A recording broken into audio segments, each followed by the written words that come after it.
Je m'appelle Mathilde Van der Husten et je viens juste d'arriver à la Halle au Sucre depuis le 1er février et j'occupe le poste de chef de projet innovation et numérique. Et je retrouve aussi les joies de concilier vie personnelle et vie professionnelle car je dois prendre désormais le train pour aller au travail. Mais c'est pas grave parce que dans le train, je pense à autre chose. Je pense à par exemple l'association qui me tient très à cœur qui s'appelle YGREN, qui est une association d'éducation à la citoyenneté mondiale. Je pense aux histoires que je raconte dans les cafés de temps en temps. Je pense aussi aux navigations que je vais faire cet été, au printemps, dans les années futures. Mon parcours, je vais le démarrer à la fin de mes études, quand j'ai fait un DEA, un diplôme d'études approfondies, de défense nationale et de sécurité européenne, ce qui n'est pas commun et ce qui n'est pas commun pour une femme. Mais ça m'a donné la voie vers la prospective territoriale. Et je pense quand même que ce titre de DEA sur le CV d'une jeune femme a dû jouer en ma faveur. Et puis donc je suis arrivée à Dunkerque en 2000, à la communauté urbaine de Dunkerque. Là j'ai travaillé pendant une dizaine d'années en faisant de la prospective territoriale, du projet territorial et ça a été formidable. J'ai appris des tas de choses et j'ai aussi vu à quel point stratégie rime avec pédagogie. Et donc je suis passée au CNFPT pour faire de la pédagogie pour adultes, toujours sur le champ du développement territorial. Et puis après, j'ai fait un saut de puce à la région, Hauts-de-France, et me revoilà.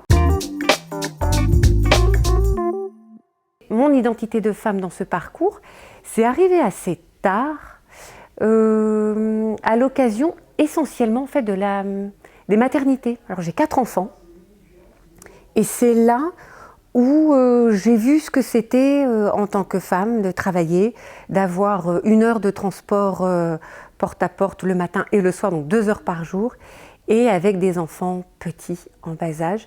Donc pendant les jeunes années de mes enfants, je pense que j'étais une TPE, une très petite entreprise, à moi toute seule, entre les nounous, les babysitters, les femmes de ménage qui viennent m'aider à la maison.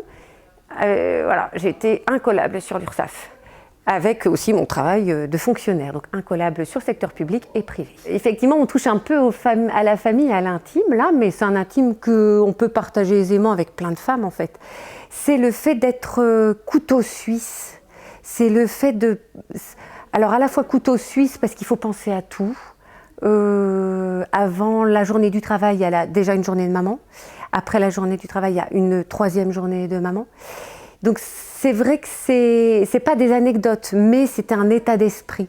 Après, j'étais pas la victime non plus, hein. C'était joyeux, c'était éprouvant. Les seules difficultés, c'était le matin, le sentiment de partir trop tôt, le soir, le sentiment de partir trop tôt du travail, et aussi le sentiment d'arriver trop tard à la maison.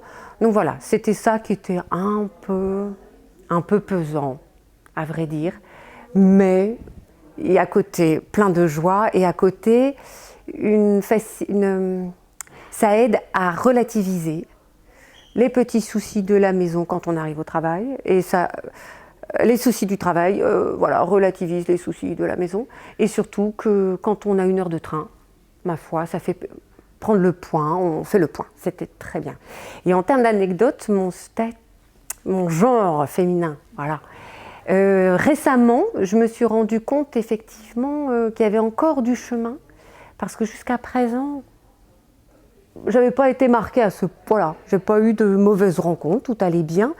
C'est juste récemment où j'ai entendu que je devais me régler des crépages de chignons, qu'on avait dit, des querelles de filles dans un cadre professionnel, que j'avais trouvé ça assez déplacé.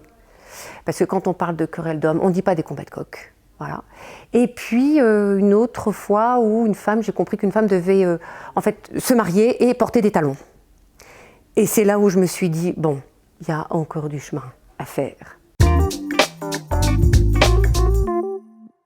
s'il y avait un message à transmettre, parce que j'ai des garçons, j'ai une fille, c'est aimez-vous tel que vous êtes, quoi. Et laissez jamais personne vous dicter autrement la manière dont vous allez aimer les autres et vous-même.